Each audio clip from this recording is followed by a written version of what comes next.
Ya me dijo. Ya está grabando. Sí. Tener cuidado.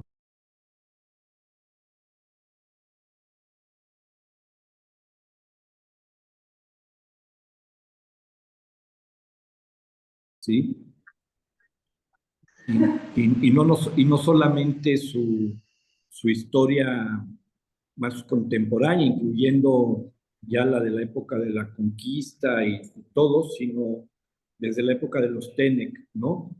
Es decir, como tú sabes, la lengua Tenec está íntimamente vinculada al maya y toda esa comunicación a través de los litorales del Golfo de México, ¿no? Hacia el sureste, pues es una historia fascinante que te vincula. Siempre he creído que San Luis en nuestro imaginario está atrapado entre el centro bajío y el centro norte del país, cuando siempre ha tenido una vocación incluso marítima hacia el Atlántico vía Tampico, ¿no? Es un poco el concepto, ¿no? Que nos trae aquí. No, perfecto. Fíjate que coincide con una cosa, te lo digo rápido Sí, y sí, empezamos la sesión. Yo por algunas cosas voy seguido, sobre todo a la región media, a Laquines, Rayón, claro, La Palma, el ejido, que es un ejido histórico. Y lo que me doy cuenta es que eh, a territorios como el que es ahora la ciudad de San Luis, la cultura llega a partir de la Huasteca. claro, Y, claro. y a la fecha sigue siendo lo mismo. O sea, Estoy de acuerdo. el desarrollo civilizatorio que tenemos nosotros es un desarrollo civilizatorio huasteco. Ahora, yo pienso que por eso seguimos dándole mucho, mucho impulso ahora a este famoso Chantolo en tu ciudad, ¿no? Ya Sí. seguimos haciendo desarrollo civilizatorio a partir de la cultura, de las culturas del Golfo, en nuestro caso de las huastecas.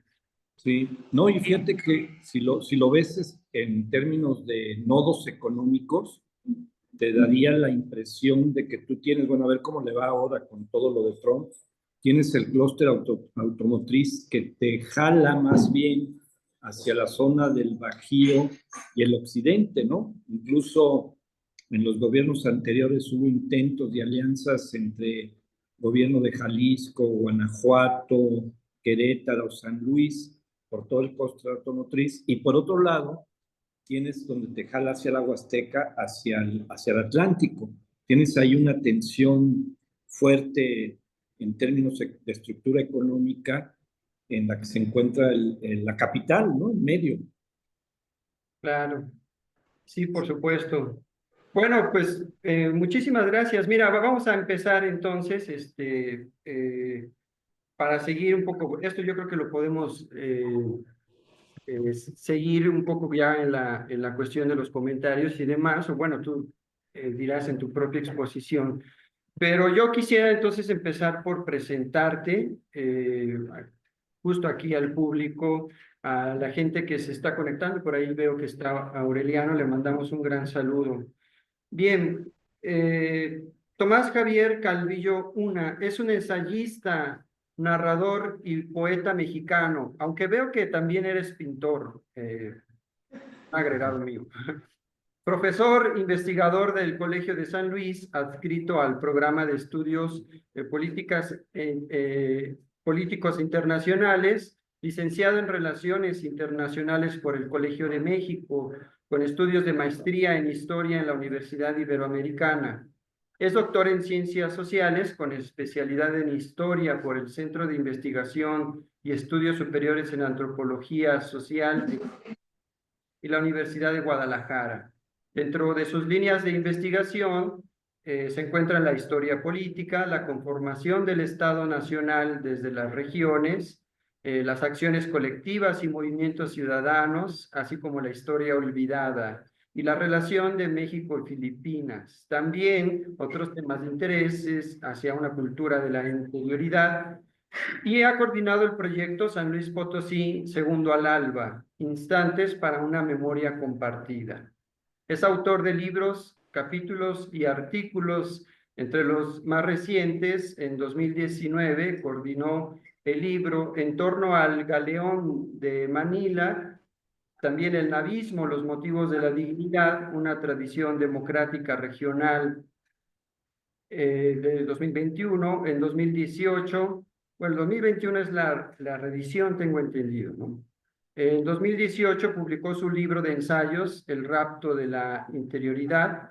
En 2022, el libro El vientre de la niebla, que ese es de poesía. El timón del viento, también de 2022. La cultura es la palabra, de 2023. Cartas secretas, 1862-1863, en vísperas de la llegada del presidente Benito Juárez a la ciudad de San Luis Potosí, en su segunda reedición del año 2024. Actualmente escribe artículos el miércoles de cada semana en los medios periodísticos de Sin embargo. Tiene ahí una columna donde yo he visto estas pinturas. De la trayectoria del doctor Calvillo se puede destacar que fundó el Colegio de San Luis en 1997, institución en la que tuvo el cargo de presidente desde su inicio hasta febrero de 2007. Fue embajador extraordinario y plenipotenciario de México en la República de Filipinas de 2008 a 2013. En el 2020 inició una vinculación Casa Colsan Gilitla Ixba. El propósito de esta iniciativa tiene entre sus objetivos el acercamiento de las actividades científicas en los rubros de las ciencias sociales, las humanidades y la cultura a la comunidad académica en desarrollo y público no especializado de la región. Casa Colsan Gilitla Ixba, como actual tarea que encabeza junto con la doctora Claudia Rocha Valverde, es un nuevo espacio académico del Colegio de San Luis que propone el estudio de la Huasteca y las culturas del Golfo como una región definitoria para la construcción histórica de San Luis Potosí, cuya vocación no se limita en las regiones centro, bajío y noreste del país, sino se enfoca en su vocación del mismo océano Atlántico, a partir del estratégico e histórico puerto de Tampico. Agradecemos de sobremanera la presencia virtual del doctor Tomás Calvillo, quien en San Luis Potosí, bueno, tiene una presencia y un cariño no solamente por el público académico, sino por el público en general, y le cedemos la palabra. Adelante, doctor. Muchísimas gracias, Luis Guillermo. Gracias por la invitación. Me llamó mucho la atención, lo digo, del tema que me invitaron, ¿sí? Del navismo y la universidad, la vinculación. Y les quiero ser muy honesto, es decir, y creo que tiene que ver, aquellos que sean estudiantes de historia, saben muy bien que el contexto, cuando tú construyes y reflexionas e investigas sobre la historia, el contexto y el tiempo en el que estás es definitorio. Es decir, hay algunas teorías de la historia que hablan de que el pasado se construye desde el presente que te toca, ¿sí? Los temas de interés de tu presente determinan los temas que te interesan en el pasado. Hay una relación siempre muy estructural en eso. Y lo señalo ahora porque el tema que trabajé, pues fue de mis primeros, fue en mi licenciatura. Como se menciona ahí, yo estudié la carrera de Relaciones Internacionales en el Colegio de México y curiosamente mi tema no fue sobre un tema internacional. Presenté una tesis de licenciatura que se llamó San Luis Potosí 1950. ¿Sí?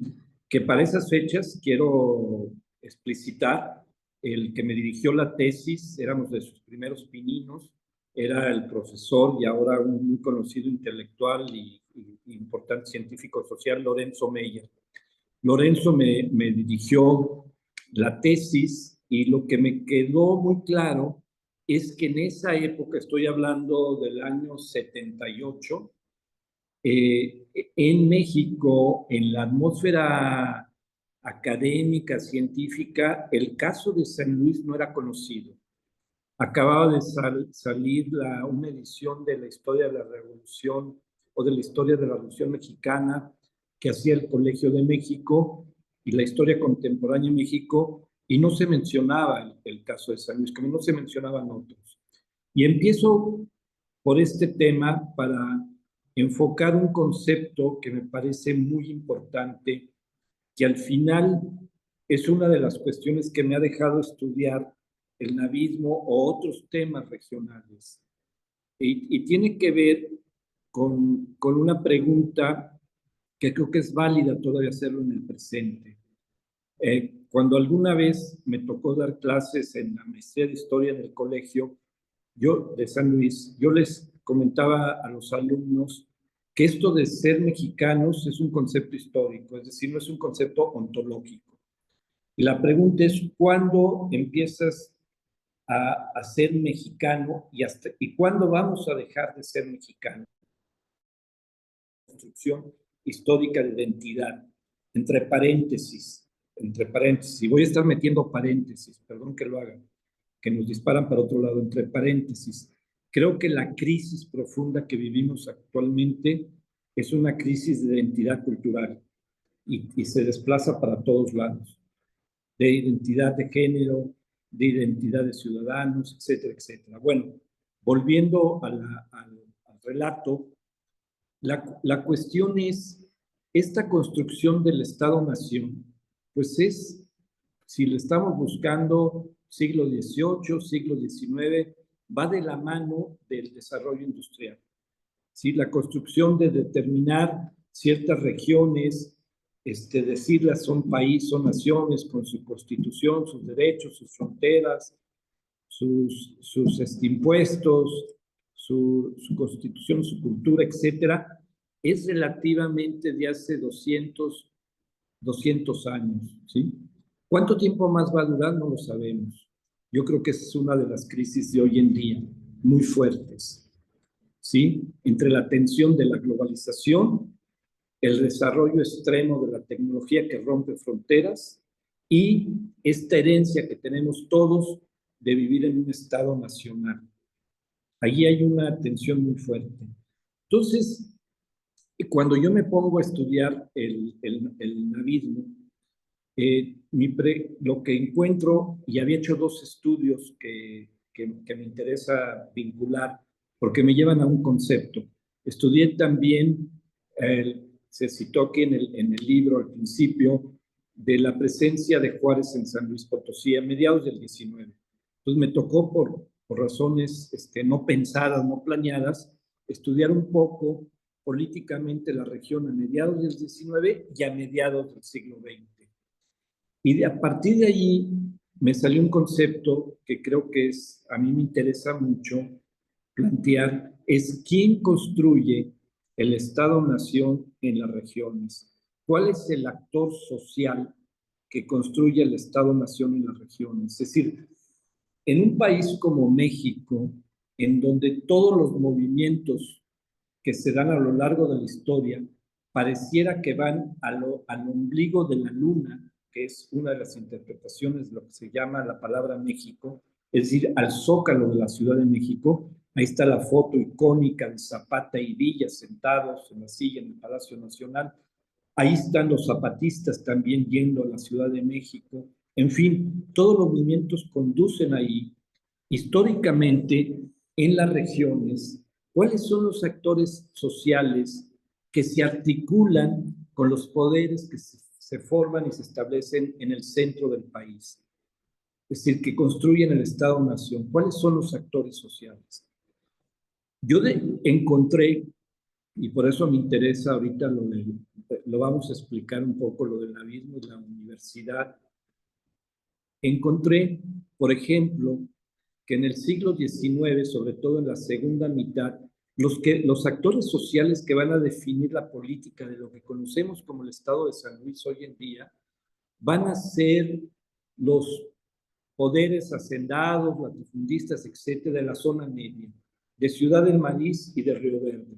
Familias como los Verástegui, como los Montezuma, ¿sí? Como los Gordoa, estas familias que empoderadas con haciendas muy importantes en toda esa zona media y que van a controlar el comercio que entra por Tampico, llega a Río Verde y luego a San Luis Potosí. Hay dos vías fundamentales de comercio internacional en el país.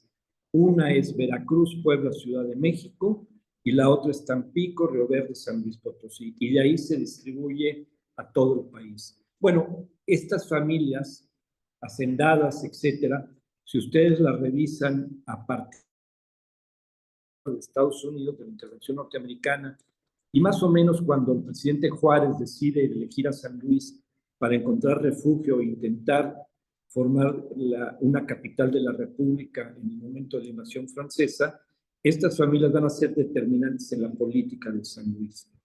Posteriormente, cuando entra la Revolución Mexicana, van a desaparecer estas familias, pero no la región.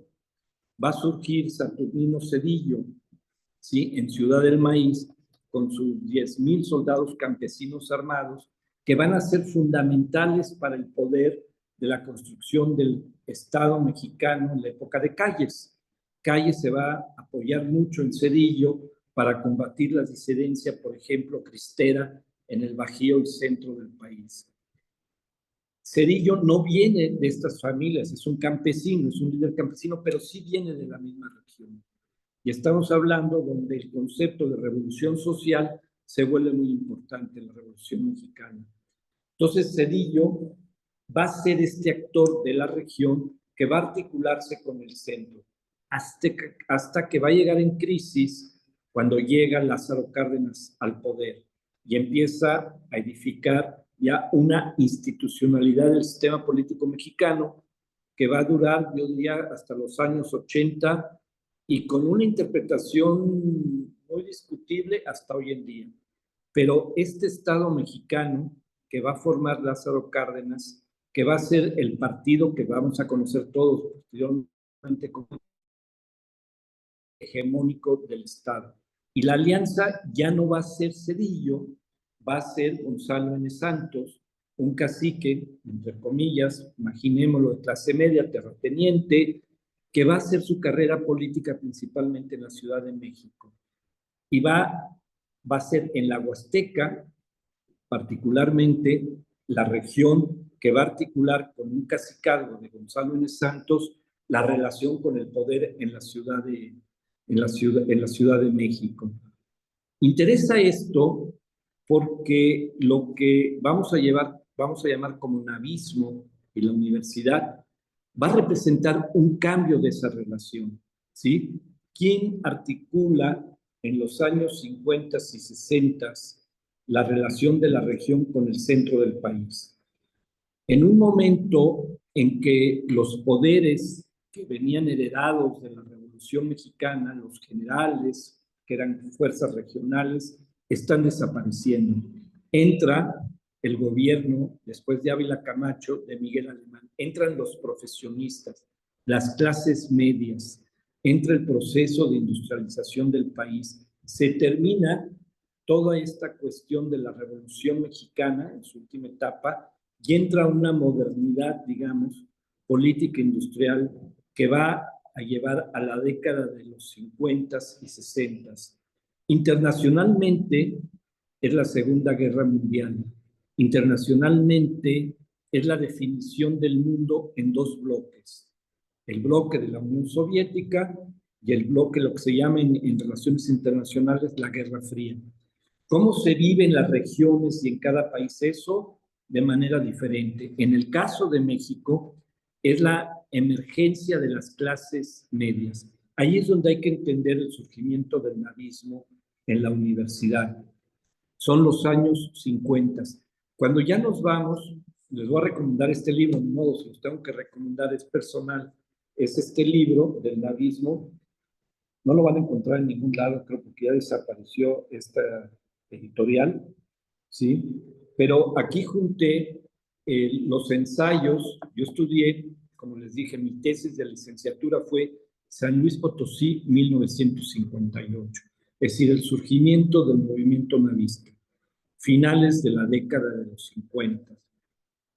Tuve la oportunidad, y lo valioso de este libro no es lo que uno dice, sino las entrevistas que pude hacer con varios de los que dirigieron ese movimiento, que todavía estaban vivos en los años 70.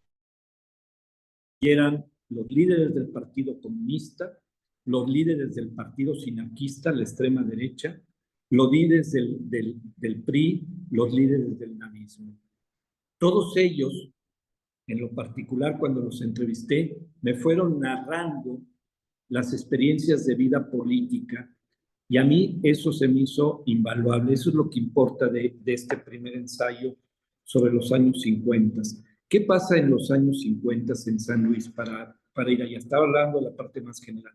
Vayamos a ser particulares. El cacicazgo de Gonzalo Santos, que lo estudió muy bien el historiador Enrique Márquez, el cacicazgo de Gonzalo Santos pues era dominante en toda la vida política. Desde los años 40, desde la caída de Saturnino Cedillo en su enfrentamiento con Lázaro Cárdenas, lo va a reemplazar Gonzalo Santos. Y Gonzalo Santos ponía presidentes municipales, gobernadores, hasta reinas de belleza, ponía Gonzalo Santos. Era el poder unipersonal, autoritario, etcétera, etcétera. Pero es un poder que para allá, la década de los 50, empieza a ser anacrónico, porque hay una modernización en el país. En el país ya lo gobiernan una gente como Miguel Alemán, lo gobiernan los abogados, los profesionistas, los que emergen no de la lucha revolucionaria como militares o generales, sino los profesionistas que emergen de las universidades. Son las clases medias que empiezan a emerger y construir el moderno Estado mexicano autoritario que construye. En ese momento surge el movimiento navista en la Universidad Autónoma de San Luis Potosí. Sí, es un movimiento íntimamente vinculado a la universidad, porque yo creo que debe haber por ahí de colegas de ustedes o compañeros anteriores tesis sobre eso. Yo, la verdad, lo que escribí tiene que ver con esa tesis del 58, con las entrevistas que hice entonces y que me narraron el surgimiento de ese movimiento.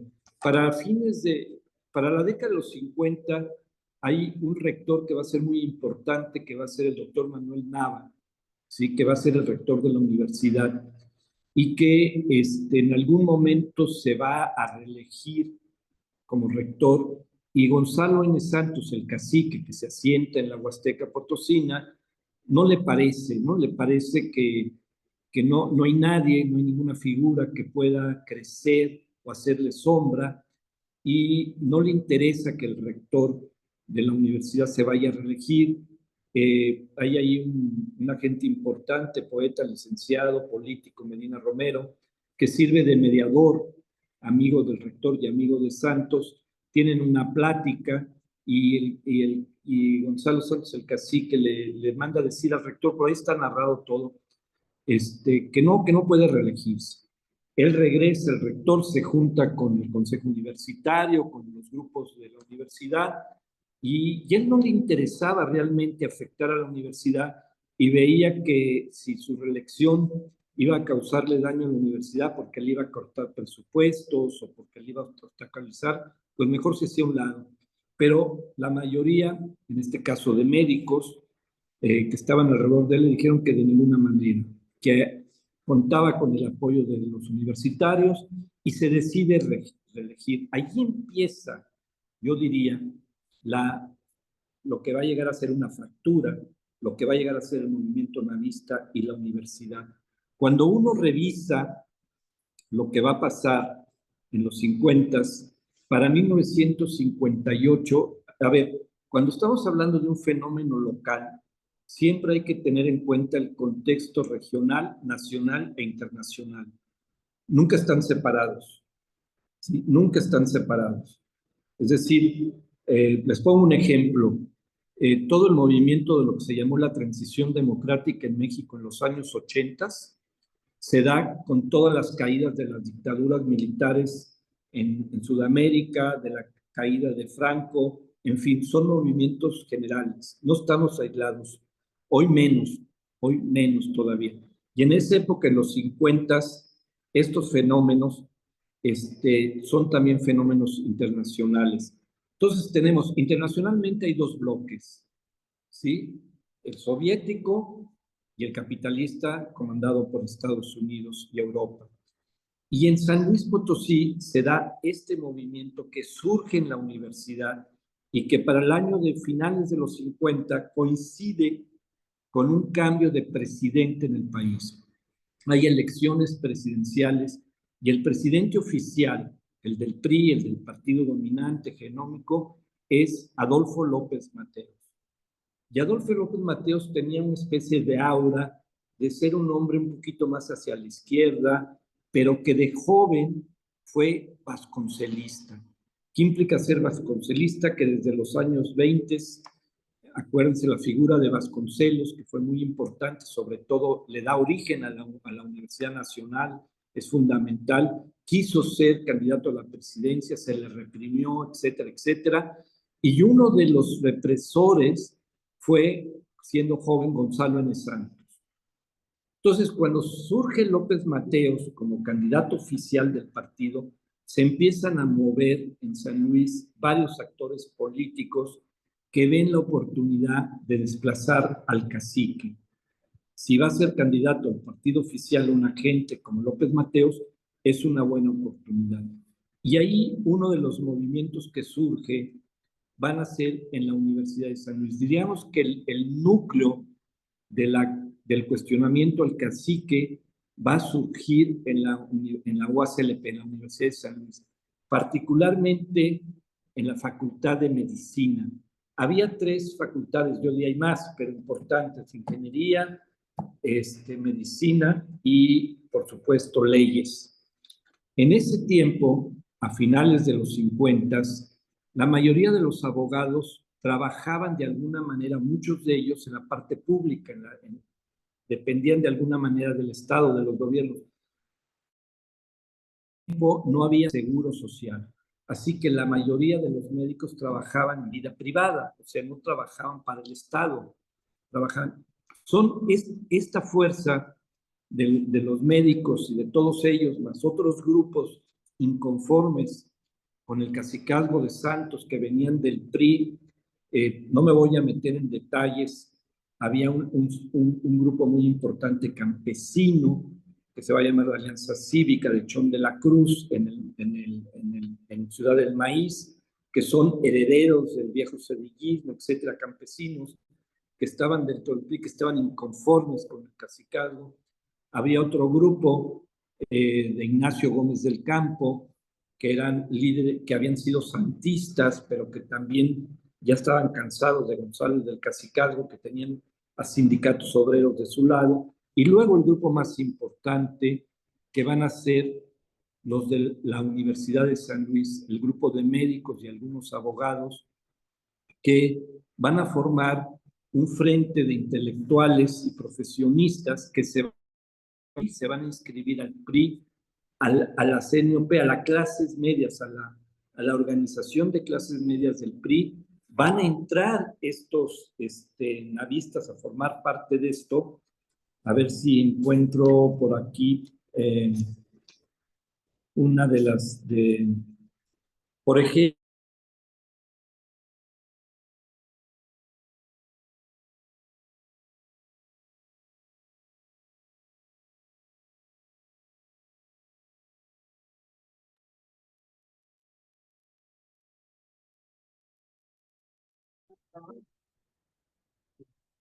Bueno, vamos a ver si recuperamos al ponente, ¿no?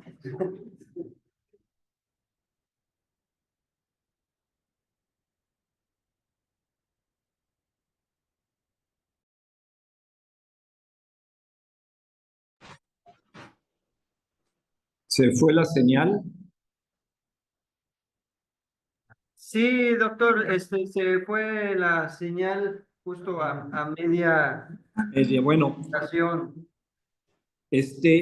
lo que quisiera resumir es, voy a leer de una entrevista, el doctor Luis Fernando Rangel, que fue director de la Escuela de Medicina años después, y fue muy importante, fue el brazo derecho del doctor Salvador Nava.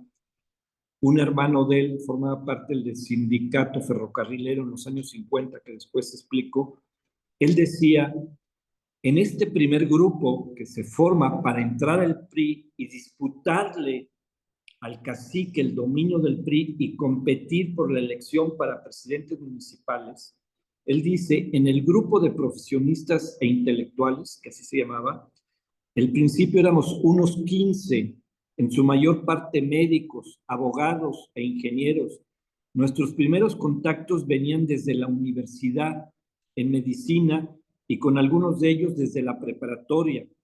En una lista de miembros del Frente Profesionista e Intelectuales de San Luis Potosí de 1958, ya miembros del PRI, entrando por las clases medias del PRI, aparecen el doctor Alberto Alcocer, doctor Artemio Bandín, doctor Salvador Nava, Martínez Rueda, Benjamín Delgado, Fortunato Ferrer, Oscar Camarena, Jorge Benavente, Fidel Cerca, Everardo Newman, Jorge Carrillo, doctor Rangel, Joaquín Martínez, en fin, una lista larga de profesores y médicos de la UASLP, ¿sí? Prácticamente se convierten en el núcleo de lo que va a ser el movimiento navista de 1958, ¿sí? Y entonces, ellos, ¿por qué se va a estructurar esto muy rápidamente? Ellos que nunca habían participado, ni el doctor Salvador Nava, en política, ¿cuál era? Estamos pensando en esa época que no había los medios de propaganda que hay hoy en día.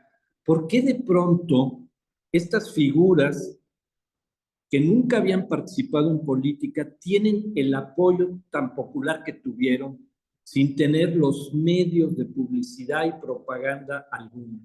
Por una razón muy sencilla. Cuando estudias se vuelve sencilla, que es, en ese tiempo, lo mencioné, no había seguro social. Y todos estos médicos eran los médicos del sindicato de mineros, del sindicato ferrocarrilero, de las escuelas privadas y públicas, ¿sí? Eran los médicos de ellos. En el caso de los Nava, el doctor Manuel Nava era médico, el doctor Salvador Nava, oculista, su hermano Rafael, dentista, su hermano José, trabajaba, era médico de los niños, de las niñas, eran, el padre de todos ellos era ginecólogo, y todos los profesores de la escuela de medicina, pues eran médicos de los diferentes actores sociales de la sociedad potosina. Entonces, cuando salen al escenario público, todo el mundo los conocía, ¿sí? Y además tenían una relación muy cercana con ellos. Ustedes saben, guardando proporción y tal vez echándole vuelta generaciones atrás, que la confianza de los médicos era casi como la de un sacerdote, ¿sí? Es decir, la cercanía de una persona con un médico es una cercanía muy íntima, muy personal, ¿sí? No es una cercanía lejana. Entonces, cuando ellos van a entrarle a la política, van a tener una respuesta abrumadora, y lo vamos a ver, o los que se ponen a estudiar el tema lo van a ver. ¿Qué pasa? ¿Por qué el navismo no se convierte en un movimiento del PAN, que estaba en esa época, o del Partido Comunista, que no era legal, o del Partido Sinarquista, que no era legal, y no del PRI? Todos deciden entrarle al PRI porque ven que entra López Mateos como candidato del PRI a la presidencia, y alrededor de López Mateos hay un ministro, ya no me voy a ver a detalles, Franco Carreño, ministro de la Suprema Corte, amigo de López Mateos, que simpatiza mucho con el movimiento, etcétera, etcétera. Y dos, que Manuel Nava se reelige a Pedro. Y tres, eso estúdienlo para su facultad, seguramente ya hay tesis sobre ello, la facultad donde ustedes estudian, fue una facultad que se trató de fundar, si no me falla la fecha, en 1956. Que se fundó, es muy importante, chéquenlo, 56, 57. Y hay un personaje clave que tienen que estudiar, que es Ramón Alcorta. Creo que todavía la biblioteca en la Casa de la Cultura tiene el nombre de Ramón Alcorta. Ramón Alcorta va a ser una figura importante porque va a fundar con el doctor Manuel Nava la Facultad de Ciencias Sociales y Humanidades. ¿Sí? Y el discurso, yo me acuerdo, no lo tengo aquí a la mano, pero el discurso que escribe Alcorta cuando da a conocer la Facultad de Ciencias es un discurso político, es una batalla política, ¿sí? Es un discurso donde dice, faltan las ciencias sociales, ¿sí? En San Luis falta estudiarlas y hay una responsabilidad enorme y ahí este concepto de humanismo que nos están trayendo ahora es fundamental, ¿no? Es decir, la sociedad potosina está sometida a un cacicazgo de una sola persona con todo lo que esto implica y se tiene que liberar, se tiene que abrir. Cuando vean ustedes ese discurso ya está apuntando a dónde va. Y no se trata de politizar a la universidad, ¿sí? Se trata de ver que ese vacío de estudios sociales ha sido parte y causa del cacicazgo, ¿sí? Ese es el tema, ¿no? Eso es importante. Y entonces, en el 58, López Mateos va a empezar su candidatura a la presidencia. El candidato del PAN a la presidencia va a ser Luis H. Álvarez, ¿sí? Pero el grupo que va a oponerse localmente al cacique, ¿sí? Va a ser este grupo de profesionistas e intelectuales de San Luis Potosí que entran al PRI, se alían al PRI porque le quieren ganar al cacique la candidatura a la presidencia municipal de San Luis. No quiere que se le impongan. Y tienen alianza con algunos actores políticos que son cercanos a López Mateos. Aquí en este libro que les planteo, en las entrevistas que me tocó hacer en aquellos años, hablan de que se acercaron gente muy cercana a López Mateos y López Mateos dijo, no, no, yo no me quiero meter, no me voy a meter. Pero muy al estilo de los políticos, me meto y no me meto, a ver cómo van las aguas, ¿no? Entonces, lo cierto es que hacen campaña tres grupos que se oponen a Gonzalo N. Santos, que aprovechan la coyuntura política, que es muy importante, de un cambio sexenal, que era muy típico y sigue siendo de alguna manera todavía hoy en día, pero más en ese tiempo cuando había un partido hegemónico como el PRI. Recuerden, el PRI cambiaba cada 6 años, metía a 2 o 3 a la cárcel como castigo del gobierno entrante al gobierno anterior y replanteaba las relaciones políticas como partido hegemónico. Entonces el PRI llega, entra la campaña de López Mateos, viene a San Luis en campaña y en la universidad, en el patio de la universidad, va a dar un mitin, ¿sí? Y ahí se forma un grupo de jóvenes universitarios que se llama Germán del Campo. Germán del Campo había sido un líder vasconcelista de los 20 que fue asesinado y culpaban a Gonzalo Santos de ese crimen, ¿sí? Vasconcelista. Entonces forman ese grupo Germán del Campo, le arman un buen show político contra Santos al presidente López Mateos, ponen una horca. Es la primera vez que se expresa públicamente. López Mateos no dice nada, da sus mítines, se va, y en Tampico, después de estar en San Luis, dice una frase que dice algo así como, los caciques duran mientras el pueblo los tolera.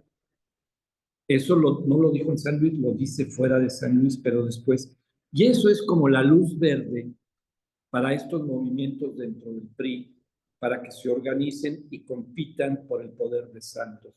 Lo cierto es que Santos, Gonzalo Santos, logra imponer a sus candidatos para los municipios del PRI. Entonces, por ejemplo, en el caso del Frente de Profesionistas, ¿sí?, del que estamos hablando, que quería tener la candidatura del PRI para el municipio de San Luis. O ellos se unieron con los otros, se arman 3 grupos, uno campesino, uno obrero y digamos uno universitario de clase media, se juntan y forman la Unión Cívica, cada uno, y tratan de competir por presidencias municipales. Lo cierto es que Santos tiene todavía la capacidad de imponer sus candidatos. Pero no obstante, viendo la reacción y todo, va paralelo, ¿sí? Estas candidaturas con la candidatura de López Mateos a la presidencia.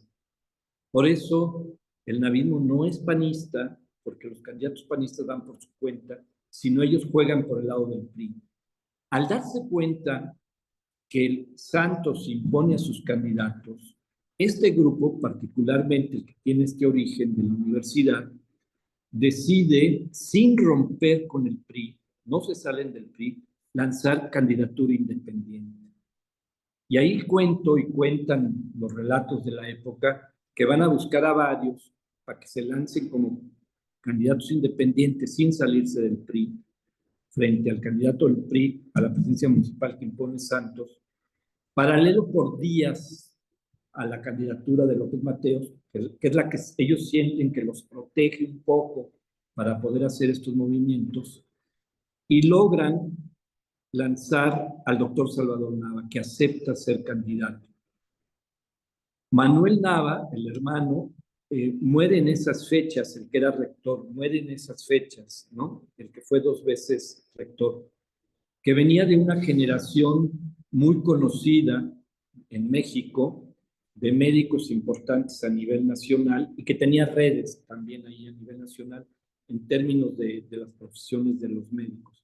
Hay que recordar que los médicos es una profesión más en esa época de mucho contacto con la población.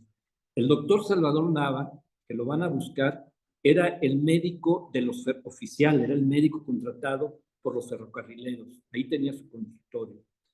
Hay que recordar que San Luis Potosí era una estación de ferrocarriles sumamente importante, era la que te comunicaba al norte, Monterrey Laredo, y te comunicaba al Atlántico, con Tampico. Era una red fundamental de los ferrocarrileros.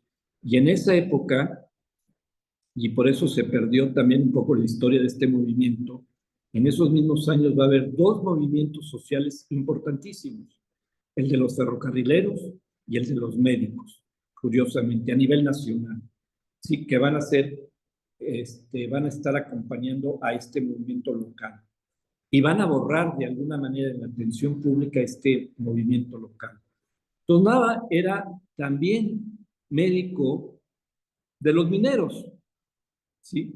Y hay que tomar en cuenta la Fundición Azarco, que todavía en esa época, sí, de los 50, era de los Guggenheim, estos famosos del Museo Guggenheim, del arte moderno, estos famosos capitalistas de Nueva York, y era una de las empresas de arsénico más importantes de América Latina, era una inversión muy importante de los Guggenheim, la minera Zarco, ¿no?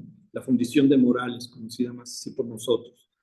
Y allí uno de los líderes que tuve la fortuna de conocer, entrevistar y tener su amistad, de los líderes mineros del sindicato era José I. Hernández. ¿Sí? Y el sindicato 5, número 5, la sección 5, apoyaban. Entonces él era médico ahí lo van a ver. El Partido Comunista se alía con el movimiento navista. Ahí las entrevistas. Era ilegal. Pero Prisciliano Pérez, que tuve oportunidad de entrevistarlo, Manuel de Lira, todos ellos platican de la relación con los Nava y con los médicos. Los sinarcas, que eran la extrema derecha, ¿sí? Lo que luego van a formar el Partido Demócrata Mexicano, pero que también estaba prohibido en ese tiempo. David Lomelí, todos apoyan a navismo. Entonces, la derecha, la izquierda, los sectores del PRI, todos empiezan a apoyar al doctor Nava frente al cacicazgo, convergen. Es extraordinario porque se adelantó a los tiempos, por eso el navismo tuvo la permanencia que tuvo. Se adelantó a los tiempos porque creó de hecho una coalición democrática. Si ustedes ven una fotografía del primer ayuntamiento con su cabildo y sus regidores, ahí están el Partido Comunista y el Partido Sinarquista, que eran ilegales, no estaban reconocidos como regidores, más otros representantes sociales. Entonces, ellos empiezan la campaña, ya lo mencioné, y López Mateos gana la presidencia, pero a ellos no les reconocen, meten al ejército, etcétera, no les reconocen el triunfo. Es decir, el movimiento, particularmente en la ciudad de San Luis Potosí, que lanza al doctor Nava como independiente, no se le reconoce el triunfo. Y viene algo muy interesante que también son precursores, digo, entre paréntesis, por eso va a ser reconocido el navismo en los 90 como el movimiento de precursor democrático del siglo XX, ¿no? Porque esto desde el 58 empezó, ese movimiento decide ir a la resistencia cívica, no acepta los resultados oficiales y se va a la resistencia. Y ya contaba con un pequeño grupo de empresarios, estamos hablando ya de los años 50, el proceso de industrialización en el país empieza, la Segunda Guerra Mundial aceleró algunas empresas en San Luis Potosí porque se volvieron, ofrecían sus productos a Estados Unidos que estaba en guerra, ahí creció los chicles Canels, ahí creció toda la industria después de un lugar que desapareció, me acuerdo el cisne de toda la industria de la ropa obrera, se producía en San Luis Potosí, gran parte de esa se exportaba a Estados Unidos, en fin, todas estas clases medias y la pequeña empresarial, más la obrera, con lo que ya mencioné, se juntan en la ciudad de San Luis y son capaces de mover una resistencia cívica muy importante. Prácticamente paran la ciudad. Y por primera vez la ciudad se ocupa del ejército, todo, y paran la ciudad. No aceptan la elección. Ya está López Mateos en la presidencia, etcétera, y eso va a hacer que caiga la, la, la, la, la elección oficial, se reconozca a Nava como el triunfador, etcétera, etcétera. Lo que importa mencionar aquí es que llega el doctor Nava con todo este apoyo que hemos hablado y llega a la presidencia municipal de San Luis Potosí. Desde la perspectiva del Estado central, es un proceso de modernización política, autoritaria, si ustedes quieren, pero modernización política. Es decir, no ganó un proceso de que se aceptara a un grupo de otro partido, de otra organización, pero empieza un proceso de modernización política porque se limita el poder del cacique, ¿sí? Y se abre lo que va a ser la modernización política autoritaria institucional de San Luis Potosí durante 20 años, ¿sí? Eso va a pasar y pasa en otros lugares, pero tal vez sea muy, el caso de San Luis sea muy representativo por toda esta complejidad que les menciono. ¿Qué va a suceder en San Luis Potosí en esos 2, 3 años? Va a caer el gobernador Manuel Álvarez, ¿sí? El gobernador el gobernador que le tocó procesar todo y que era de alguna manera controlado por Gonzalo Santos, aunque quiso tener una cierta autonomía, en fin, va a caer y el gobierno central está modernizando el país desde la forma autoritaria del partido económico, haciendo a un lado estos cacicazgos y acumulando fuerza del centro, haciendo nuevas alianzas con otros grupos sociales y otros actores políticos en la región.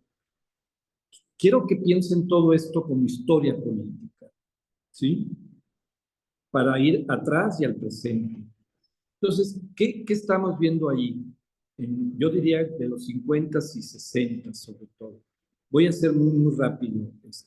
Ya me sé, me estoy echando ya casi una hora. Bueno, Nava va a ganar, entra de gobernador interino Martínez de la Vega. Martínez de la Vega era un hombre conocido en México como intelectual, muy conocido de la revista Siempre, de izquierda. Era un hombre que se le considera un intelectual de izquierda.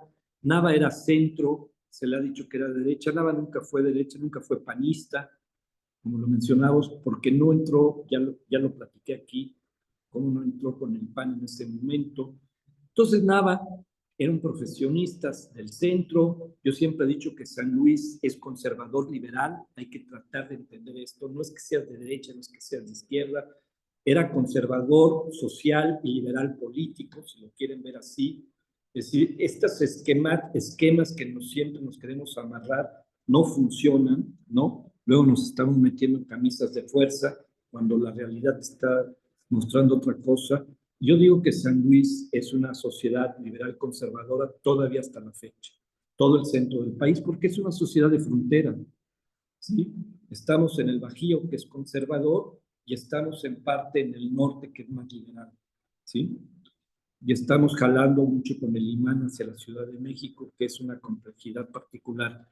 Entonces, el navismo, o el doctor Nava, va a tener como gobernador interino a Martínez de la Vega, y eran parientes, no sé si primos hermanos en segunda o tercera, porque el doctor es Salvador Nava Martínez, pero eran parientes. Y recuerdo, y estas cosas son muy personales, que en alguna entrevista que tuve con el doctor Nava, me decía que a él le preocupaba mucho porque Martínez de la Vega lo invitaba a giras y a él le daba cosa porque en todas esas giras a Martínez de la Vega no lo conocían, era un gobernador interino que impuso el centro y entonces la gente empezaba a gritar Nava, Nava, Nava y a él le daba, se sentía mal porque decía, pues le estoy dando celos, no le quiero provocar malestar, en fin, me acuerdo que eso me platicaba. ¿Por qué? Porque a los 2 años ya iba a empezar el proceso del nuevo candidato a gobierno. Y Nava prácticamente con todo lo que pasó, ganando la capital, con todo el movimiento, pues su aura se había extendido en todo el estado. Y empezaba a ser naturalmente y sin haberse salido del PRI, un candidato a la gobernatura, indudablemente. Y Martínez de la Vega, que venía de un grupo, de otro grupo y todo, pues a lo mejor traía su propio proyecto, no lo sabemos. Pero empezó a haber una cierta tensión evidente entre los dos. Corre el tiempo, había una buena relación con López Mateos, llega a venir unas 2 veces, cosa que no era frecuente en aquella época, a visitar a la presidencia municipal con Nava. Y Nava tenía un cabildo muy plural, ya lo mencioné, y mucha gente del estado lo empieza a buscar, ¿sí? Al interior del estado, pues para que se lance para gobernador. Era la parte natural. Este, la, Aquí no me voy a meter a la cuestión de la universidad, ahí estaba la facultad. Debe haber alguna tesis de algunos de ustedes o de alguien que haya trabajado eso. Espero que si no, pues pónganse a hacerla, de ver esos años que pasó. Les recomiendo mucho buscar al Corta. Entre lo que yo vi era como el de la izquierda del movimiento, ¿no? Alcorta, así le decían, era el de la izquierda del movimiento. Habría que checar. Y era muy amigo de alguien que era de derecha, del padre Montejano, por ejemplo. El padre Montejano reconocía muy bien que su maestro de historia era Alcorta, ¿sí? O sea, Alcorta es el que fija el tema de cómo conservamos las bibliotecas, cómo trabajamos la historia regional, etcétera. Él es el que presidía la Sociedad de Geografía e Historias de México en San Luis. En fin, es un personaje que hay que trabajar. Y la fundación, ¿por qué? Porque la Facultad de Ciencias Sociales se va a cancelar por el movimiento, ¿sí? Se va a cancelar por el movimiento. No sé si se lo deben agradecer o no, porque ustedes ya están ahora allí, pero la Facultad de Ciencias se cancela, ¿sí? Nos permitieron al colegio emerger, ¿no? No existían, ¿no? No existían. Por eso nosotros nos fuimos a posgrado inmediatamente, ni competir con la universidad. ni nada. Pero lo cierto, y por eso se vuelve muy interesante, y estamos hablando de esto, es que, y ya lo voy a resumir rápido, Nava decide y su grupo deciden, pues vámonos por la gobernatura, ¿no? Contamos de facto con el apoyo del presidente, no hemos tenido bronca, vamos por la gobernatura. Va a ser bien interesante porque el navismo es el umbral del 68 en México, ¿sí? Es decir, el movimiento del 68 fue un movimiento universitario y la represión del 2 de octubre fue la represión del 15 de septiembre de 61 en San Luis Potosí.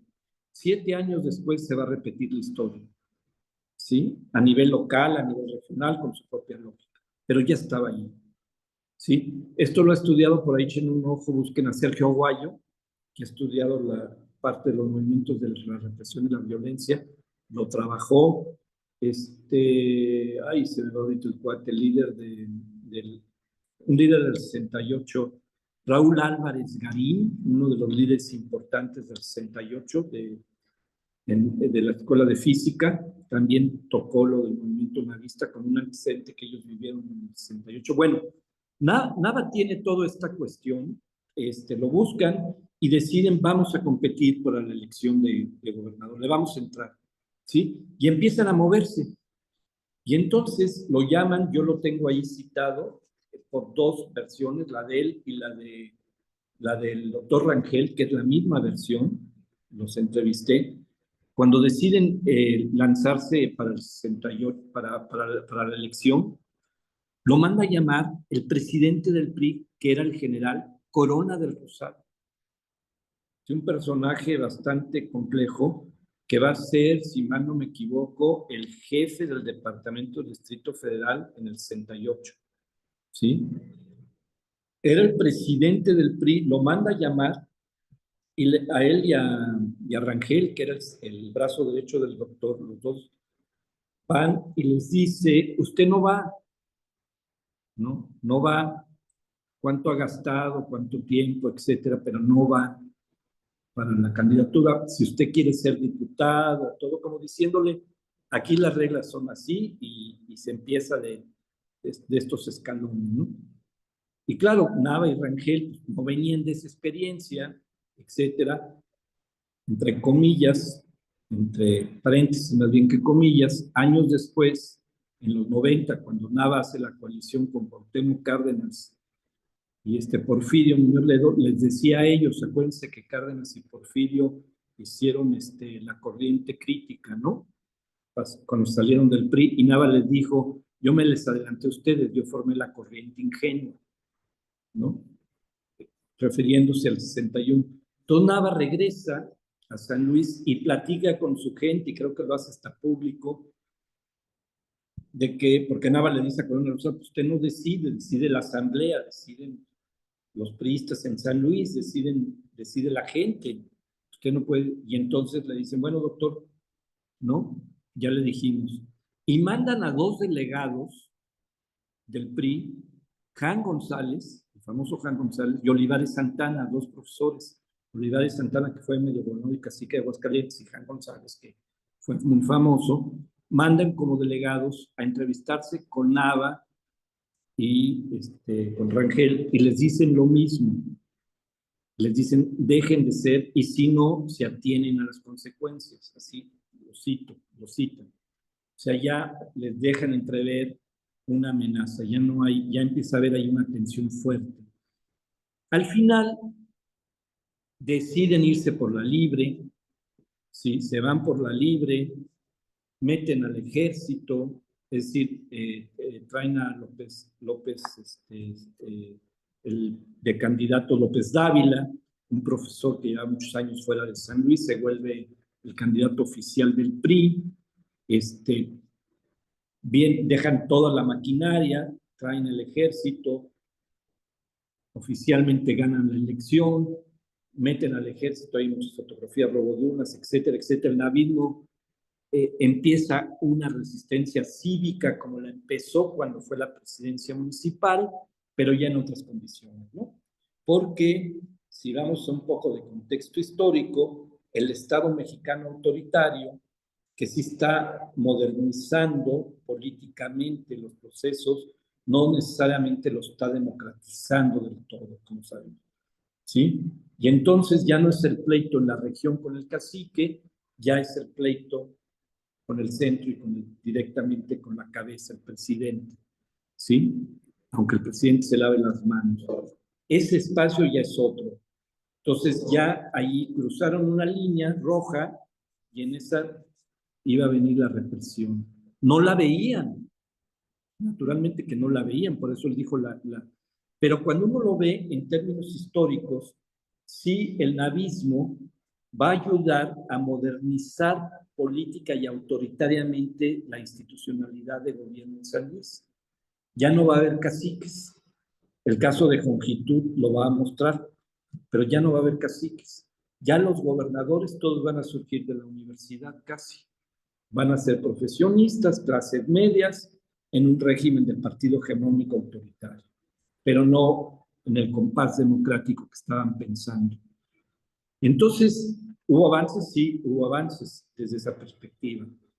Entonces, la represión va a venir porque el movimiento navista no acepta, empiezan la resistencia cívica, cierran comercios, fábricas, en fin, se tensa mucho, mandan al ejército y el 15 de septiembre en la noche, yo hice varias entrevistas a varias gente, el 15 de septiembre en la noche, que se festeja la independencia, los navistas la hacen en Tequis, ahí donde vivía la casa del doctor Nava, y el gobierno la hace en la Plaza de Armas, y los navistas tratan de evitar ir a la Plaza de Armas, y en la Plaza de Armas hay unas ráfagas de luces, en fin, parecido a lo que pasa en Tlatelolco con el 68, y empiezan disparos y muertos, no se sabe nunca cuántos hubo. Los testimonios que hay o lo que se recoge es que muchos de los que estaban allí eran soldados vestidos de civil, ¿sí? Y en base a esa violencia que sucede ahí, en la madrugada empiezan a arrestar a dirigentes navistas, empresarios, obreros, al doctor Nava, cerca de 50 son arrestados y son llevados al campo militar número 1 de la Ciudad de México, ¿sí? Y prácticamente ahí se acaba esa fase del movimiento, ¿no? Se termina ahí, no recuerdo el año exacto y la fecha, se va a terminar la Facultad de Ciencias, no va a ser inmediato, va a tardar un poquito y se va a clausurar la Facultad de Ciencias Sociales, y el navismo van a soltar relativamente pronto a todos, no se duran pocos días en el campo militar, pero el doctor Nava va a la Converge, ¿no? Y va a estar ahí un tiempo, ahí conoce a Siqueiros, por cierto, que está en la cárcel, ahí lo entrevista siendo muy joven Julio Scherer, que después va a ser el director de proceso, ahí lo conoce, en fin, y como era un movimiento que en términos nacionales se le ve como de centro derecha, y el gobierno le echa más leña a que era un movimiento de derecha. ¿Por qué? Porque el perfil de López Mateos era como un presidente de izquierda, ¿sí? Así se maneja. Entonces, aquello queda ahí, ¿no? Como tantos otros movimientos locales, regionales que ha habido, queda ahí olvidado prácticamente, ¿no? Y viene el 68, y el 68 va a ser un movimiento que surge en las universidades, en la Ciudad de México, porque, a ver, demográficamente también es importante tocar esto. Demográficamente, ahorita San Luis, ¿qué tendrá? Con la zona conurbada de Soledad, 1.300.000, algo así. En esa época tenía como 100.000 habitantes, 120.000, ¿sí? O sea, demográficamente también chequemos, ¿no? Entonces, porque también impacta. Y luego en el 68, todo el movimiento se da prácticamente en las universidades, ¿sí? En la universidad. Y también hay una represión y hay un Tlatelolco, y a partir de Tlatelolco una matanza, agarran a todos, ¿no? Es decir, ahí hay una mente, un mecanismo represor del Estado mexicano en esos tiempos autoritarios que se repite de alguna manera. Y bueno, en términos generales, y aquí ya quiero cerrar mi intervención, hay muchos datos en esta primera parte del libro, sobre todo narrados por los actores, que ayudan a explicar cómo fue capaz de tener esa convergencia política en el movimiento. Y me parece que el papel central de la universidad en no es como el actor principal, sino que de ahí surgen los actores principales, ¿sí? No es que la universidad haya sido el foro donde se discutía, no. La universidad no fue el espacio, ¿sí? Pero los actores médicos, profesores de medicina, abogados, los que participan, surgen de la universidad y buscan un espacio político y forman un ente político para participar. Eso es muy importante, ¿no? Hay un respeto a la institución, ¿sí? Y a su pluralidad, porque también en la universidad, pues había actores que no estaban de acuerdo con ese movimiento humanista, ¿sí? Pero eso no tensó a la universidad adentro, no la confrontó adentro, ¿sí? Pero la universidad fue fundamental, ¿sí? En ese espacio de profesionistas, porque el contexto histórico lo ayuda, lo determina, porque están emergiendo en los gobiernos del país las clases medias profesionistas. Y San Luis, con Zacatecas y otros estados, había, digamos, un retraso. Estaban gobernados por caciques, ¿sí? No había un proceso de modernización. ¿Qué va a pasar después? Ya rapidísimo, va a llegar Antonio Rocha, ¿sí? Después de López Dávila, que va a estar como 3 años de la represión, etcétera, etcétera, va a llegar un gobernador que venía de la época de muchos de los que participaron de la Universidad de México, que había sido procurador de justicia con Díaz Ordaz, que pasó a la historia como fama de represor, pero Rocha va a ser un gran negociador, ¿sí? Y Rocha va a incorporar a todos aquellos que participaron en patronatos, va a abrir espacios, etcétera. Es otro boleto. Es decir, va a entender que hay un proceso. A mí yo estuve en prepa y yo estaba en prepa estudiando en San Luis y tuvimos ahí un periodo, unos 2, 3 días de enfrentamiento con Rocha, pero no viene al caso, ¿no? Pero Rocha va a iniciar un proceso de gobiernos, de profesionistas, de gobernadores de clase media, muchos de ellos que emergen de la universidad, etcétera, en otro contexto, ¿sí? Y quiero terminar diciendo conceptualmente, que es lo que he trabajado y que me gusta, es la pregunta: ¿quién o quiénes son los actores sociales en las regiones que articulan el concepto de Estado-Nación? ¿Sí? ¿Quiénes son en cada época? ¿Sí? ¿Dónde están? ¿Quiénes son? Y les hago esta pregunta, no les voy a ni sugerir respuesta ni nada. Les puse 2 ejemplos, ¿no? Mediados del siglo XIX, segunda mitad y primera mitad de la época de la Revolución y el movimiento maoísta, ¿sí? Hasta acá. Háganse esa pregunta, ¿sí? Y siempre tomando en cuenta el contexto internacional. El tema político que a mí más me preocupa en el buen sentido de la palabra, no de angustia ni de nada, sino en términos de meterle ganas a reflexionar, que es complejo, es que vivimos una crisis muy profunda cultural, entendiendo la cultura como la construcción de todas nuestras representaciones. De ahí que la academia y la universidad sean los dínamos de la cultura, ¿sí? Y de la ciencia, porque la ciencia también es una manera de interpretar el mundo. Va modificándose con conocimiento, pero es una manera de interpretar el mundo. Y eso está en crisis, ¿sí? Por eso vivimos muchas tensiones, porque el Estado-Nación, por ejemplo, en Medio Oriente, que se vive toda esta crisis, daría la impresión de que es una organización anacrónica en una época de globalización como la que estamos viviendo. Es decir, la excesiva hegemonía tecnológica que vivimos rompió todas las fronteras que había antes y está construyendo una representación desde lo local a lo global muy distinta. Entonces, el Estado-Nación está en crisis, tu identidad está en crisis, ese es un tema. Y decir que está en crisis nos obliga a replantearnos una y otra vez los conceptos tradicionales que tenemos, ¿sí? Para tratar de procesar. Lo estamos viviendo ahorita en México. Estamos heredando una crisis que venía desde hace años. Yo he sido, lo menciono porque a mí la crisis fundamental es el de las víctimas, ¿sí? Fundamental, porque dice mucho de nuestro país.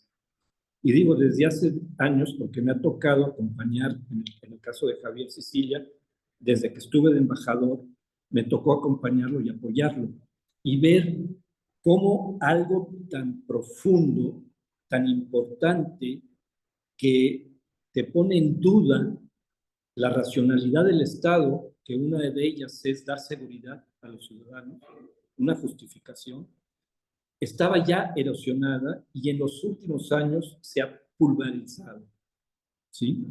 Prácticamente. Entonces, estamos, y lo digo, y perdón, ya me estoy casi saliendo porque escribo de ese tema, la bronca con Estados Unidos, de los aranceles, esa es una bronca global del capitalismo en sus entuertos, ¿sí? La bronca con México es otra, ¿sí? La bronca con México, y ese es la complejidad, y lo dejo como de tarea en el buen sentido de la palabra de pensar. La bronca con México es que para los Estados Unidos,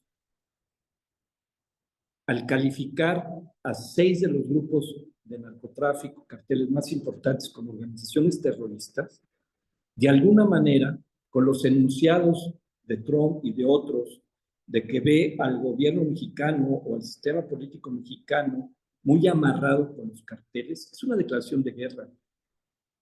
¿Sí? Es una declaración de guerra. ¿A quién les ha declarado eso? A Osama Bin Laden.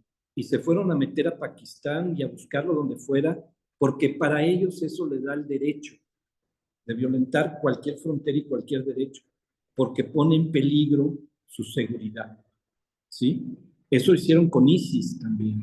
Entonces, ese es el tema de fondo. Claro, claro que no van a provocar una desestabilización. Cuando estudias relaciones internacionales, una de las cosas que aprendes muy claramente en la historia de la relación México-Estados Unidos es que a Estados Unidos lo único que no le interesa es que el país se desestabilice, su vecino. Le crea un conflicto que no lo puede manejar. Ya lo hemos visto en la frontera. Entonces, no va a provocar una desestabilización. Pero, ¿qué va a responder la clase política mexicana a ese tema? ¿Cuál es la estrategia política para, ¿sí?, llevar esta relación cuando han hecho esta declaración? Y ahí demócratas y republicanos están de acuerdo. A mí me parece que esto hay que pensarle, ¿sí? Y esto es la herencia de un descuido de todos, ¿sí? De todo el país, y que tiene elementos culturales muy fuertes, ¿sí? Porque al final la cultura es la que crea tu imaginario, tus emociones, tus identidades, etcétera, etcétera. Y es ahí donde las universidades y nuestros centros académicos tenemos que trabajar, ¿sí? A fondo, ¿sí? Tenemos que trabajar a fondo en estas discusiones, ¿sí? En las construcciones de nuestras representaciones, de cuáles son los valores. No estoy moralizando. A mí no me interesa esta palabra de moralizar porque se presta a cualquier barbaridad, ¿no? De los valores humanos y el concepto al que me invitaron, ¿no? Del humanismo. ¿A qué le llamamos humanismo? ¿Sí? O sea, realmente encarnado en nuestra cotidianidad. Yo aquí lo veo en la Huasteca, ¿sí? O sea, ¿lo ves? ¿Sí? Está todo por hacerse a partir, y creo en las universidades, creo en la academia, creo que es en estos espacios donde nosotros tenemos mucho que hacer y decir. Y si no somos nosotros, si no le entramos, va a ser un gran vacío. ¿sí? Va a ser un gran vacío. Y tal vez ahí regresando, dando un salto como en los 50, ¿no? La universidad llenó un vacío que estaba dominado por un cacique arbitrario, etcétera. Ahora es más complejo, porque es un mundo global, ¿sí? Donde la violencia se ha vuelto cotidiana. Pero me parece que tenemos mucho que hacer y decir en el buen sentido, ¿no? De la disciplina académica, de la reflexión académica y de la participación en el buen sentido con mucho respeto de pluralidad, ¿no? O sea, ahí no creo en las verdades únicas ni nada. Creo en la complejidad, ¿sí? Y desarrollar pensamiento y reflexión, que es lo que las universidades tienen que hacer, ¿no? Y las ciencias sociales ni se digan. Bueno, ahí lo dejo. Y gracias y lo que pueda contestar, con mucho gusto. Muchísimas gracias. Gracias. Gracias, doctor. Y bueno, pasamos ahora a alguna sesión de preguntas o comentarios que tuviera la gente aquí presente, tanto como ahí en la sala de Zoom. Entonces, bueno, adelante.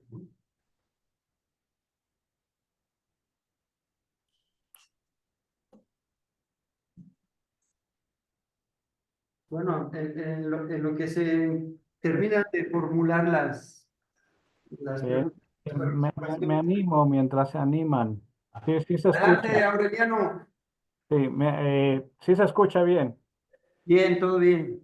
Bien, mientras se animan los compañeros, me anima a hacer una intervención. No es estrictamente una pregunta como tal, un comentario que pueda resultar largo, pero me parece durante todo el tiempo que transcurrió bueno, antes de nada, gracias por la conferencia. Creo que me aclara muchas cosas con respecto al navismo, sobre todo, y y a esta emergencia, vamos a decir, de las clases medias a través básicamente de profesiones que, como se dijo en la conferencia, son emblemáticas con respecto a la relación con grandes públicos, ¿no? O sea, los abogados, los médicos, los ingenieros, tienen una clientela además, ¿no? Que de una u otra manera se identifica con ellos. Esta observación,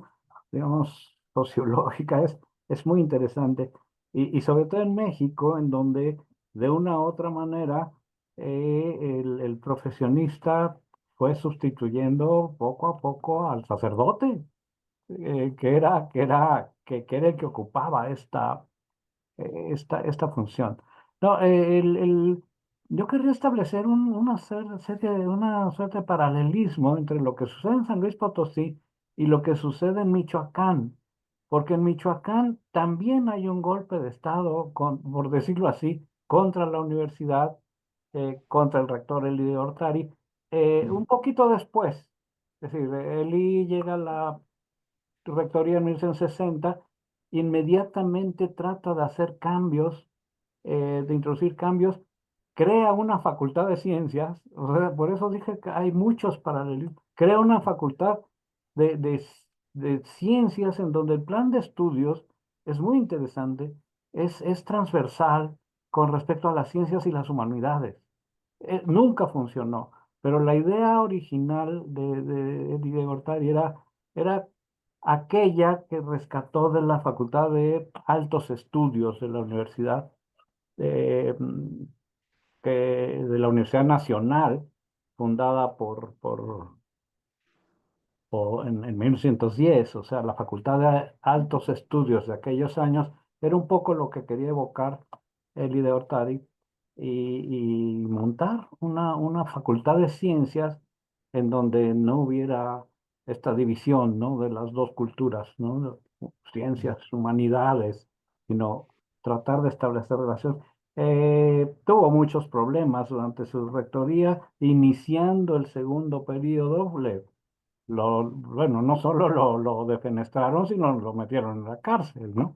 O sea, pero, pero me llamó mucho la atención esto, que haya sido en torno a una idea de modernización, a final de cuentas. a una idea de modernización. Que claro, en Michoacán el cacique era Lázaro Cárdenas, ni más ni menos. Claro, un cacicazgo, vamos a decir, muy bien disfrazado en toda esta posición que Cárdenas siempre tuvo con respecto a los movimientos sociales, a los campesinos, a todo esto, pero era un hecho, o sea, quien mandaba en Michoacán era Lázaro Cárdenas. Y justamente en el momento en que Lázaro Cárdenas está liderando la posibilidad de formar un movimiento de liberación nacional, juntando todas las fuerzas democráticas, obviamente teniendo en foco la imposibilidad de que el PRI se reforme, ¿sí? Es donde se da la coyuntura de Michoacán y de todos estos movimientos que me llamó mucho la atención, vamos, estos paralelismos en dos estados que en última instancia son muy distintos, tienen una historia muy distinta, pero que justamente en esa circunstancia, en ese tiempo, es decir, cuando podríamos decirlo así, el gobierno nacional, el gobierno de la República tiene una primera síntoma, se manifiesta el primer síntoma de una crisis que después va a ser muy profunda, 8 años después, eh, que se empieza a manifestar de esta manera.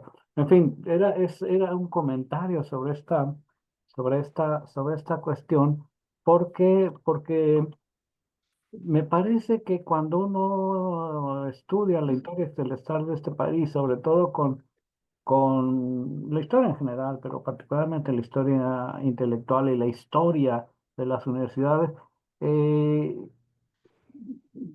siempre muestran síntomas precoces, por decirlo así, de lo que va a venir después. Este, lo digo porque ayer en la noche salieron los estudiantes de la Universidad Nacional indignadísimos porque el Consejo Universitario a la calle, a tomar la calle, a tomar los insurgentes ahí frente a CEU, porque el Consejo Universitario pasó una cláusula de la normatividad en la cual cualquier manifestación de índole violenta, y quién sabe quién califique lo violento, es causal de expulsión. Entonces, no sé, simplemente una discusión ríspida con una autoridad se puede convertir. Todos salieron indignadísimos. Es decir, em, hay que poner atención, pues, es a lo que voy un poco. Creo que hay que poner atención a esos síntomas precoces de crisis, evidentemente, que en un ámbito muy aparentemente alejado del choque político en bruto, ¿sí? Muestran signos interesantes, ¿no? Entonces, bueno, esta reconstrucción histórica de este tipo vamos, movimientos, a final de cuentas, de movimientos sociales que van a crear o no crisis pequeñas o crisis grandes, hay que poner la atención en ellos, ¿no? Y hay que poner la atención en los antiguos para tener elementos para poner atención ahora, que hay que estar, como a final de cuentas se dijo al final de la conferencia, muy atentos porque vienen tiempos interesantes. Muchas gracias por su intervención.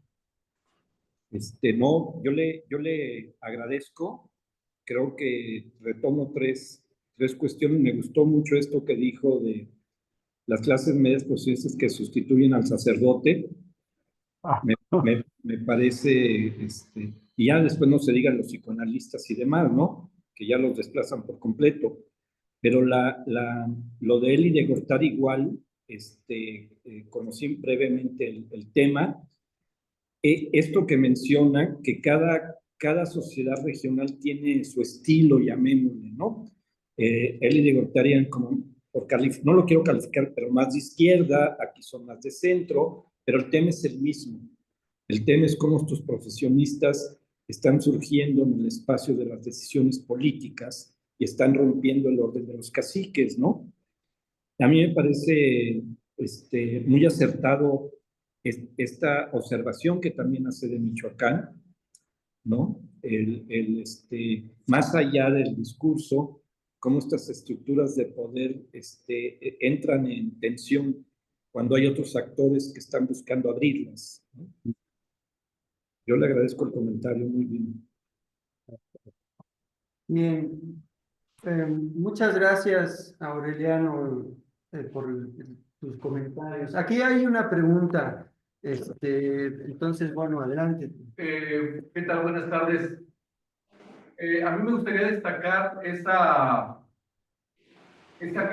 papel que jugó Ramón Alcorta como la cadena de transmisión desde la Ciudad de México con los intelectuales potosinos que se congregaban en la Ciudad de México y que fundaron esta asociación de cultura potosina y que trajeron los vientos de modernidad académica a San Luis Potosí a través de Ramón Alcorta. Y lo que más me ha gustado de esa historia es el binomio Ramón Alcorta y Manuel Nava. Creo que uno no podría existir sin el otro desde esa perspectiva. Y es una historia que recientemente descubrí que realmente me maravilló, ¿no? Me maravilló saber que el sistema actual de bibliotecas de la universidad, la Facultad de Ciencia, la Facultad de Ciencias, el Instituto de Física, el Instituto de Zonas Desérticas surgieron de la mente y digamos, y de la ejecución de este par de intelectuales potosinos. Y creo que a los dos les debemos mucho, mucho, ¿no? Creo que todavía no les pagamos lo que les tenemos que pagar en términos de... Yo considero que este par de personajes estaban 40 años adelantados a la época. Es decir, estaban planteando una universidad que apenas empezó a hacer realidad al final de los años 90. Y por supuesto, entonces, aquella universidad que ellos pretendieron, pues fue violentamente acabada, ¿no? Violentamente acabada con la clausura, sobre todo de la Facultad de Humanidades. Y bueno, pues se les concedió la gracia de sobrevivir al Instituto de Física, al Instituto de Zonas Desérticas, al sistema de bibliotecas, pues mientras no hicieran ruido, ¿no? Para mí, desde mi punto de vista, creo que en el momento en que se cierra la Facultad de Humanidades, regresa San Luis Potosí al oscurantismo priista, al oscurantismo caciquil, y vivimos, digamos, en los años 60, 70, 80, buena parte de los 90, un periodo medieval muy pesado, muy represor, en los años 80 contra los estudiantes, y luego el surgimiento de un movimiento porril en los años 90, que también, digamos, trajo muchos problemas a San Luis Potosí, hasta que, digamos, los vientos empezaron a cambiar con base en las políticas nacionales pues hay que reconocer, ¿no? Las políticas nacionales del último gobierno priista y de los primeros panistas que alentaron, digamos, el desarrollo de las universidades públicas. Por eso yo digo que este par de personajes, Ramón Alcorta y Manuel Nava, pues estaban adelantados 40 años a lo que es el concepto actual de universidad, y creo que merecerían una mayor, bueno, como usted mismo lo dijo en su plática, no está totalmente estudiado este personaje, Ramón Alcorta, creo que se lo debemos, pero definitivamente yo estoy seguro que la dupla es lo importante, Alcorta y Manuel Nava. Creo que eso nos permite explicar mucho de lo que pasó en San Luis Potosí, como bien lo explica usted en su plática, dentro de los 60, de los años 60 y de los años 70 en San Luis Potosí. Muchas gracias. Sí, totalmente de acuerdo con usted, ¿no? Y tal vez agregándole algo, si mal no recuerdo, fue también en los 50s, no sé si antes, pero fue en los 50s, que empiezan estos cursos que daban de verano, de invierno, y que trajeron a varios profesores que vinieron con la República Española, del exilio, ¿no? Que llegaron y que estaban en el Colegio de México y en la UNAM, y vinieron aquí, venían cada año a San Luis, y creo que Alcorta y ellos fueron parte de este proceso, ¿no? De despertar a la universidad, y estoy totalmente de acuerdo. Yo creo que se merecen un estudio más a fondo de ese periodo y de lo que hicieron para San Luis Potosí. Eran los cursos de invierno. De invierno, exactamente. Alentaron, digamos, era un grupo de potosinos muy bien posicionados en la UNAM, como Así es. Carrillo, el hijo de Julián Carrillo, Nabor Carrillo, Claro. Castro Leal, los Herzog, en su papel intelectual, ¿no? Y ellos, la verdad es que cuando yo descubrí la lista de los conferencistas que venían, era impresionante, ¿no? Así es. Ella, O'Gorman, alguien dijo que había venido Octavio Paz, pero la verdad yo no encontré la lista donde haya venido, pero creo que esa precisamente fue la cadena que transmitió esta modernidad cultural y científica en San Luis Potosí. Este fue, digamos, la herramienta fue Ramón Alcorta, pero el hecho fueron los cursos de invierno, ¿no? Que también merecerían mayor Así es. atención con nosotros. Totalmente de acuerdo, sí. Gracias, muy amable. Muchas gracias. Bien, no sé si hay algún otro comentario o pregunta. Si no, bueno, yo quiero aprovechar el uso de la palabra para eh, tratar de contribuir a esto que se comenta, sobre todo preguntando sobre el lugar de la universidad, principalmente en San Luis Potosí, porque con lo que dice Aureliano sobre estas especies de coincidencias, digamos, regionales de movimientos políticos, culturales, yo creo que tiene mucho que ver esto otro que dice Toño sobre la Academia de Ciencias y Artes. O sea, el hecho es que parece ser que la Universidad Nacional en esos años, por lo menos en los 30 y sobre todo los 40 y los 50, va a representar un impulso regional cultural importante.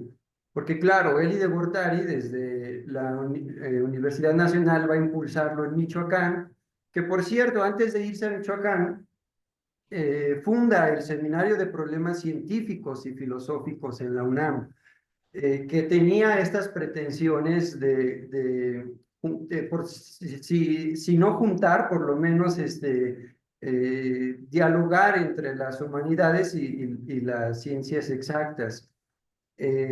Que por cierto, este año está cumpliendo también 70 años de haber iniciado. Aquí en San Luis, la Facultad de Humanidades surge con esos mismos intereses. De alguna manera se alojan aquí en la Facultad de Humanidades los primerísimos cursos de física, bueno, de la época pues moderna, ¿no? Están contemplados de alguna manera los intereses que después se ven reflejados en el Instituto de Zonas Desérticas. Yo creo que ahí las coincidencias son a partir de la universidad como agente cultural detonador. Ahora, no sé si estoy equivocado, aquí va un poco entonces el comentario. Que yo creo que en San Luis, a mi parecer, o por lo menos intuición más que otra cosa, es que la universidad como espacio de diálogo plural no ha terminado entonces de fraguar. Es ni siquiera una hipótesis, ¿no?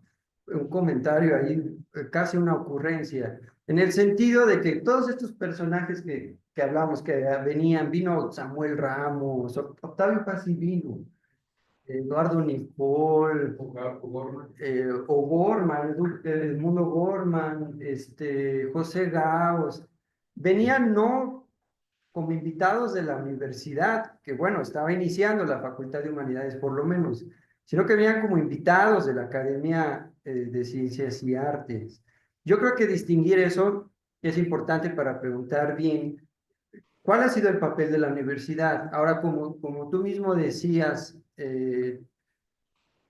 ya conformado el movimiento navista como movimiento político, la universidad como espacio de diálogo parece ser que se hace a un lado y bueno, el diálogo está en el espacio público. Y en los 90 yo no sé hasta qué punto cuando surge o resurge pues el movimiento navista, yo no sé también hasta qué punto la universidad como espacio de diálogo, vamos, ¿no? Plural, sea un agente importante. Yo intuyo que no termina por fraguar, ¿no? O sea, veámoslo ahora, si recordamos, como tú mismo lo decías en tu conferencia, después de Nava, bueno, ya no hay navismo, ya no hay caciquismo, perdón, pero de alguna manera los gobernadores surgen de la universidad, Claro, no hay navismo, pero sí hay una especie de autoritarismo ahí democrático chistoso, ¿no? A partir de los movimientos políticos en los que la universidad es parte de eso, de ese problema. Yo pienso que no termina por fraguar la universidad como espacio público. Casi como una provocación te lo pregunto si es así o no. Pues mira, yo creo que es otro contexto, ¿no? Aquí no rehuyendo a la pregunta, sino planteando cuál es el papel ahora de la universidad en una etapa como la que estamos viviendo, de esto que yo llamo la hipertecnología hegemónica que domina, ¿sí? En todo, en la información, en la formación, etcétera, ¿no? Yo sí creo que la universidad tiene que encontrar los espacios pertinentes para reflexionar sobre los temas fundamentales de lo público, sin que esto implique divisiones, etcétera, etcétera, ¿no? Ni intervenciones externas, ¿no? Tal vez ha costado mucho trabajo en general en el país que los espacios de las universidades definan discusiones profundas sobre el quehacer del país, sobre todo en el ámbito político, ¿no? Siempre, muchas veces terminan divididas, etcétera, etcétera. Yo creo que hay un problema más de fondo. Me parece que la Universidad de San Luis,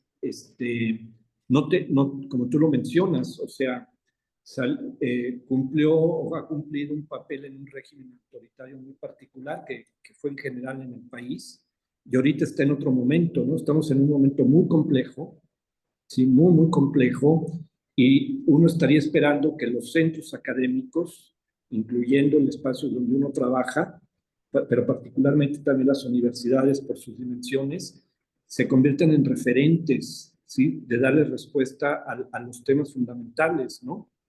Es decir, no solamente es la formación de profesionistas o de expertos o de especialistas, etcétera, sino fundamentalmente son dínamos que pueden ayudar a converger mejor a actores que están confrontados o a temas que nos están doliendo a todos, ¿no?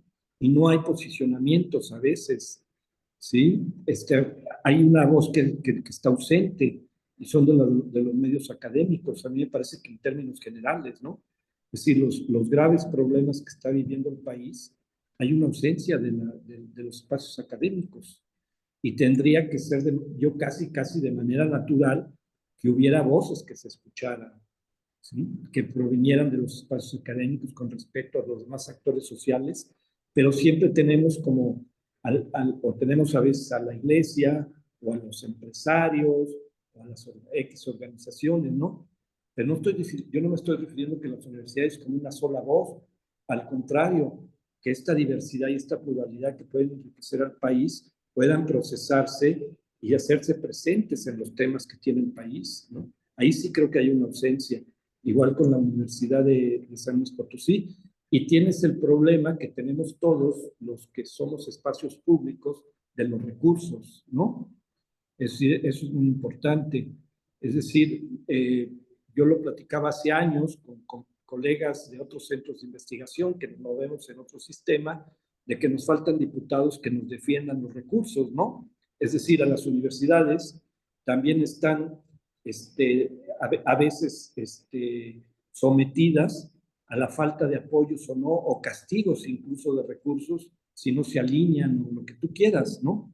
Entonces, me parece que ahí falta más presencia, ¿sí? Y puede ser muy ordenada sobre temas. Yo creo que si el país discute, casi todos nos basamos en opiniones públicas de actores personales o de intereses particulares, pero yo creo que si las universidades reflexionaran en común sobre los 10 temas fundamentales del país y sobre eso se pudiera abrir espacios de discusión, ayudaría muchísimo. Claro. Bueno, y yo recuerdo, ahorita estaba tratando de hacer memoria, que yo no sé en San Luis, y ahorita hacía la rápida, eh, no me acordé de ninguno, pero no sé si haya cuerpos de investigación serios, pues, dedicados al estudio de la universidad en estos rubros, ¿no? O sea, como papel, como actor político, la universidad. También yo creo que eso sería alguna señal al respecto. Espero que los haya, porque la verdad no conozco, pero y si los hay, bueno, también sería sintomático el saber que no los conocemos, ni siquiera en la misma universidad, ¿no?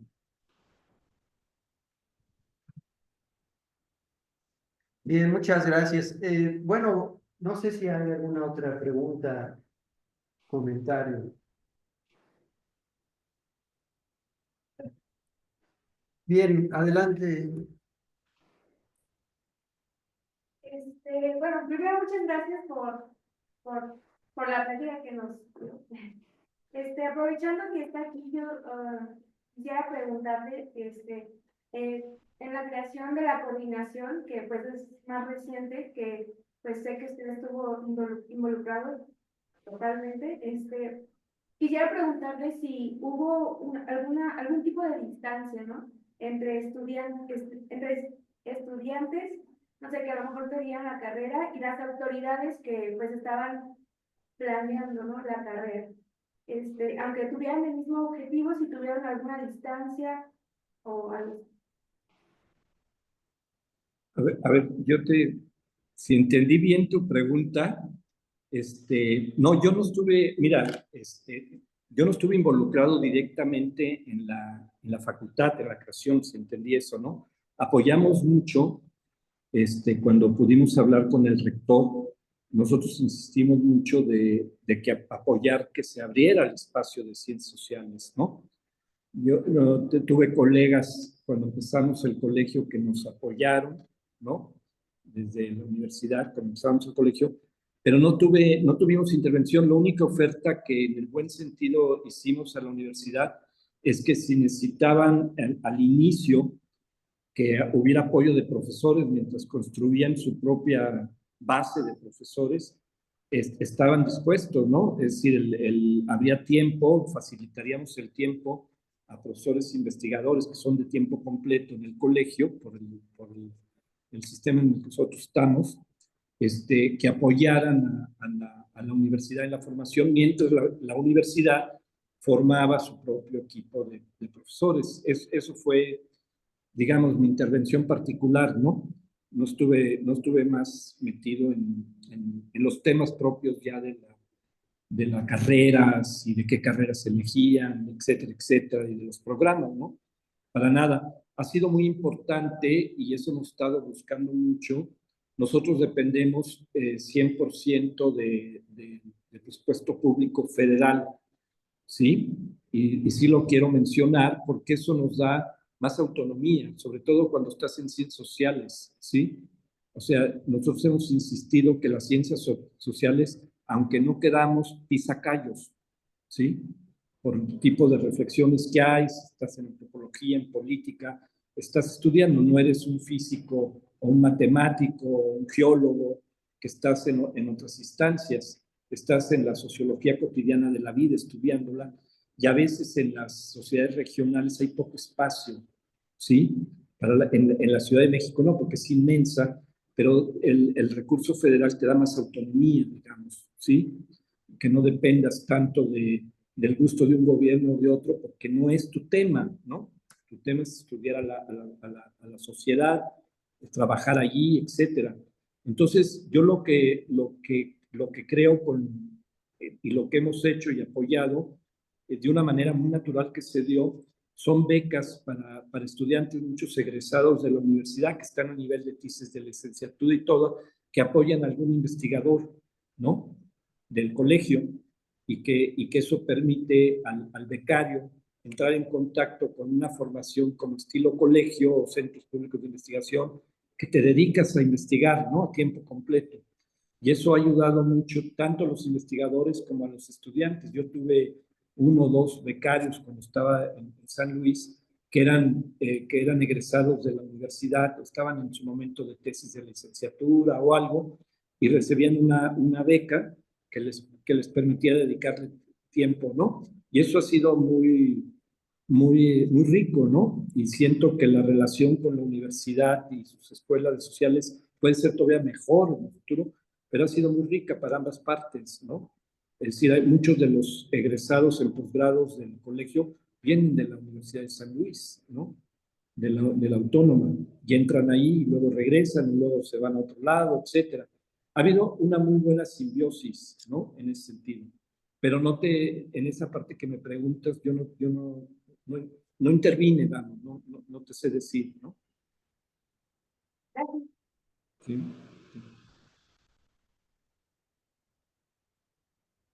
Bien, pues no sé si hay alguna otra pregunta, tal vez con que podamos cerrar la sesión.